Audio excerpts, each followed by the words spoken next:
পবিত্ৰ ভাদ মাহৰ প্ৰথম দিনাখন আমি নামঘৰলৈ যাবলৈ এয়া ৰেডি হৈছোঁ দেই। এইফালে আমাৰ অকণমানিটো আৰু এইফালে আমি লৈ লৈছোঁ আমাৰ নিজে বনোৱা কাঠৰ শৰাইখন আৰু এয়া মাহ প্ৰসাদ। আমাৰ কলনীৰ ভিতৰৰ নামঘৰ পাইছোঁহি আৰু আজি আমি খোজকাঢ়ি আহি আছোঁ। আমাৰ গাড়ীখন বেয়া হ'ল, এখন নিদিয়ে বোলে 2-3 দিনলৈকে। সেইকাৰণে আজি আমি খোজকাঢ়ি আহি আছোঁ। ল'ৰাটো একদম বুৰ পাই গৈছেগৈ।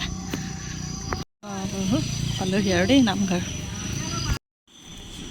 স্মৰি খেমি নাম পানী কাক কৰিলা তীৰ্থ কৰি বোলে গুৰু ভগৱান